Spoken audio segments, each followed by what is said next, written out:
going on, ladies and gentlemen? My name is Kevin Checkwitz. This is the Kaged Review and Kaged Gaming. This is my review for The Last of Us Part 2. And oh my god, has there been some division on this game. And honestly, a lot of people, I think, are leaning towards not liking this game, not liking the creative choices. I've heard this thing compared to the end of Game of Thrones and Star Wars and a lot of things where the franchise just bombed. But here's the thing. I think we can all agree Star Wars Episode 1, Episode 2, probably everything after the first trilogy was just not really that great, except for maybe one movie.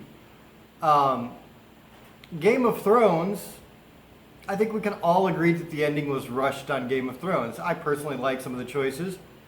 And dislike some other choices that they had there at the end. I think some of it was pretty weak. But we can all agree that it just felt rushed. But here, I have to disagree completely with just about everything I've heard about this game. After playing the game myself and completing the game, those are two big factors there. You have to play the game to know how you feel, and you really have to complete it to know how you feel about the story all the way around. And I have to say, if you haven't really played this game at all, your opinion means nothing to me. And if you haven't finished the game, you might have a little weight there, but your opinion still doesn't mean much. You have to invest yourself in the story. So back with the comparison of Game of Thrones, when Game of Thrones was at its height, when you never knew who was going to make it to the next week, I never heard people bitching about the main characters getting killed off. But for some reason, the characters that Naughty Dog created and they deemed fit to kill off one of the main characters to tell the story necessary for part 2, people just lost their minds. And I don't get it. I don't understand why. Yes, it was a shock. Yes, it was sad to see, man. It was emotionally investing and you didn't want to see that. But there was a purpose to it. It wasn't just done for shock value. There was something setting up something else. And actually, they made a very good cause and effect scenario that I thought was masterfully done, actually. You saw what happened to create the animosity towards Joel to have somebody kill him. You saw what built up to it. You saw what that built up from there inside Ellie and inside Tommy. And you see this big circle, and people have talked about how this game is a circle of violence story, and it is. But it is done very, very well, and I was super impressed with the way they told this story. It was not an easy story to tell. And frankly, to tell it right, you had to tell it from two perspectives, which is something else people really didn't like. Not only did Abby kill Joel, but then you go and play the game as Abby. But again, you cannot tell the story correctly without doing that. And so you get an inside look as in like what happened in Abby's life that set her on this path. Why was she so angry at Joel that she went all the way across the country to go find him? And it shows a lot of things in between as you play as Abby in the second half that really define her character. And I thought that was really, really super important here. I really did. I thought this was a masterclass in storytelling. So the story itself, I absolutely loved. Were there a couple of conveniences? Yes. And I don't even know if I can call them conveniences. I call them choices. Because you don't know what you would do in those set of extreme circumstances. You can guess all day long. But until you've been there, you don't know. I don't know. So I feel like they made a rationalization for why they made the choices they made. Whether you agree with them or disagree with them, they explained it very well. And I'm really glad that I got this game, even though I had heard a couple of the rumors and played it all the way through. I thought it was amazing. So Let's get that right off the bat. The story is damn good, in my opinion. Other people, they have their problems with creative choices and killing off main characters, but how many series kill off somebody as a main character?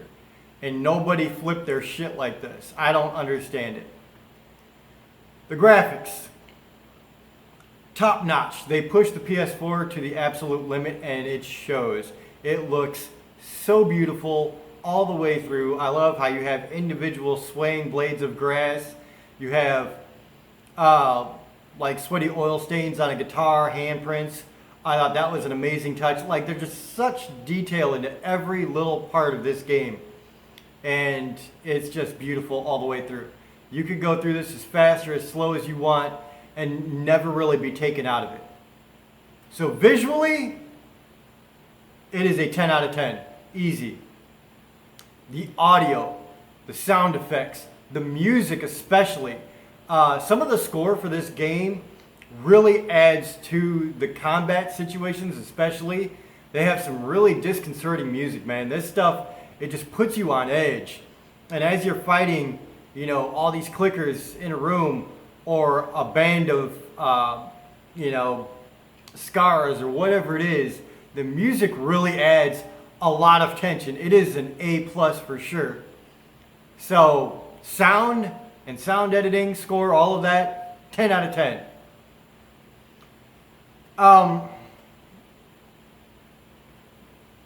The only other issues that I've heard people really have about this game are stupid things that I just wish people would grow up about. The sexuality of Ellie, which we knew in the first game.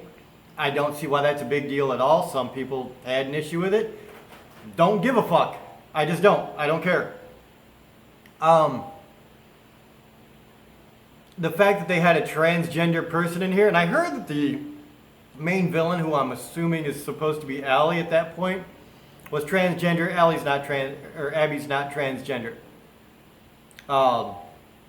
She's just built like a brick, and that's all that is. She's straight, whatever, doesn't matter anyway. But you know, they do have one transgender character in here, and it's kind of a side character, and I didn't care either way. I thought they did great with what they were doing with the character, and it added to the story. So for that reason, you know, it was like, I don't care one way or the other. I've never gone out of my way to fight for trans rights, which, you know, okay, some people may say you should fight harder. It's not my fight. I don't disagree with it either, though. I'm just here.